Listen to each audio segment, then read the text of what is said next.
Hello friends, welcome back to my channel. SBI ബാങ്കിൽ നമ്മൾ register ചെയ്തിട്ടുള്ള നമ്മുടെ മൊബൈൽ നമ്പർ ATM കൗണ്ടറിലൂടെ നമുക്ക് എങ്ങനെ വളരെ എളുപ്പത്തിൽ ചേഞ്ച് ചെയ്യാൻ കഴിയുമെന്നാണ് ഇന്നത്തെ വീഡിയോ. അപ്പോൾ വീഡിയോ സ്കിപ്പ് ചെയ്യാതെ മുഴുവനായിട്ട് കാണാൻ ശ്രമിക്കുക.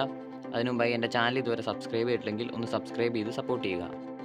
മൊബൈൽ നമ്പർ ചേഞ്ച് ചെയ്യാനായി നമ്മൾ അടുത്തുള്ള ഒരു SBI ATM കൗണ്ടറിൽ പ്രവേശിക്കുക. അതിനുശേഷം നമ്മുടെ കൈവശമുള്ള ATM കാർഡ് മെഷീനിലേക്ക് ഇൻസേർട്ട് ചെയ്യുക. ATM കാർഡ് ഇൻസേർട്ട് ചെയ്ത് കഴിയുമ്പോൾ ഇങ്ങനൊരു ഇൻ്റർഫേസ് ആയിരിക്കും നമുക്ക് വരുന്നത്. Please select your service. അപ്പോൾ അവിടെ ഒരുപാട് ഓപ്ഷൻസും കൊടുത്തിട്ടുണ്ട്. അതിൽ രജിസ്ട്രേഷൻ എന്ന ഓപ്ഷൻ സെലക്ട് ചെയ്ത് മുമ്പോട്ട് പോവുക. അടുത്ത സ്ക്രീനിലേക്ക് വരുമ്പോൾ ഇവിടെ ഒരുപാട് ടൈപ്പ് രജിസ്ട്രേഷൻസ് കൊടുത്തിട്ടുണ്ട്. അപ്പോൾ അവിടെ ഒന്നാമതായി മൊബൈൽ നമ്പർ രജിസ്ട്രേഷൻ നമുക്ക് കാണാൻ കഴിയും. അത് സെലക്ട് ചെയ്യുക. അത് കഴിയുമ്പോൾ വീണ്ടും രണ്ട് ഓപ്ഷൻസ് നമുക്ക് കാണാൻ കഴിയുന്നതാണ്. അവിടെ മൊബൈൽ നമ്പർ ചേഞ്ച് എന്ന ഓപ്ഷൻ സെലക്ട് ചെയ്യുക. അടുത്തതായിട്ട് enter your old mobile number എന്ന് നമുക്ക് കാണാൻ കഴിയും.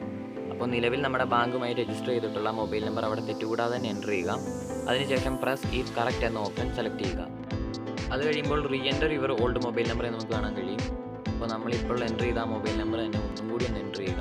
അതിനുശേഷം പ്രസ് ഈസ് കറക്റ്റ് എന്ന ഓപ്ഷൻ സെലക്ട് ചെയ്യുക. അടുത്ത ഇൻ്റർഫേസിലേക്ക് വരുമ്പോൾ enter your new mobile number എന്ന് നമുക്ക് കാണാൻ കഴിയും. അപ്പോൾ നമ്മുടെ പുതിയ മൊബൈൽ നമ്പർ ഇവിടെ തെറ്റുകൂടാതെ തന്നെ എൻ്റർ ചെയ്യുക.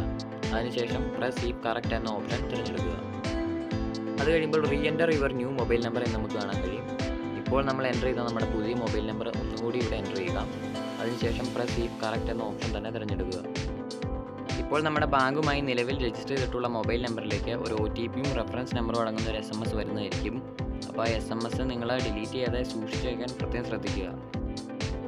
അടുത്ത ഇൻ്റർഫേസിൽ നമുക്ക് കാണാൻ കഴിയും please send an OTP and reference number received in SMS for new as well as existing mobile number in the following format. അപ്പോൾ ഇവിടെ പറഞ്ഞിരിക്കുന്നത് എന്തെന്നാൽ നമുക്ക് നമ്മുടെ പഴയ മൊബൈൽ നമ്പറിൽ നിന്ന് ഒരു SMS അയക്കേണ്ടതുണ്ട്. ആ SMS അയക്കേണ്ട ഫോർമാറ്റ് ഇങ്ങനെയാണ്. ആദ്യം ക്യാപിറ്റൽ ലെറ്റേഴ്സിൽ ആക്ടിവേറ്റ് എന്ന് ടൈപ്പ് ചെയ്യുക. അതിനുശേഷം സ്പേസ് ഇട്ടിട്ട് നേരത്തെ നമ്മുടെ മൊബൈൽ നമ്പറിൽ വന്നിട്ടുള്ള OTP ടൈപ്പ് ചെയ്യുക. അത് കഴിഞ്ഞ് വീണ്ടും ഒരു സ്പേസ് ഇട്ടിട്ട് ആ മെസ്സേജിൽ വന്നിട്ടുള്ള റെഫറൻസ് നമ്പറും കൂടി ഇവിടെ ടൈപ്പ് ചെയ്യുക. എന്നിട്ട് ഈ മെസ്സേജ് 567676 എന്ന നമ്പറിലേക്ക് സെൻഡ് ചെയ്യുക. അപ്പോൾ ഇതിൽ ശ്രദ്ധിക്കേണ്ട കാര്യങ്ങൾ ഈ ഫോർമാറ്റിൽ തന്നെ മെസ്സേജ് അയക്കുക. മാത്രമല്ല നമ്മുടെ രജിസ്റ്റേർഡ് മൊബൈൽ നമ്പറിൽ നിന്ന് തന്നെ ഇത് OTP വന്ന് 4 മണിക്കൂറിനകം അയക്കുക. ഇല്ലെങ്കിൽ നമ്മുടെ ആക്ടിവേഷൻ ഫെയിൽ ആവുന്നതാണ്. അപ്പോൾ ഈ കാര്യങ്ങളൊന്ന് പ്രത്യേകം ശ്രദ്ധിക്കുക. ഇത്രയും ചെയ്ത് കഴിയുമ്പോൾ നമ്മുടെ മൊബൈൽ നമ്പർ ചേഞ്ച് ആവുന്നതാണ്. അപ്പോൾ നിങ്ങൾക്ക് ഈ വീഡിയോ പൂർണ്ണമായും മനസ്സിലായി എന്ന് വിചാരിക്കുന്നു. വീഡിയോ ഇഷ്ടമായി ലൈക്ക് ചെയ്യുക. ചാനൽ സബ്സ്ക്രൈബ് ചെയ്ത് സപ്പോർട്ട് ചെയ്യുക. Thanks for watching.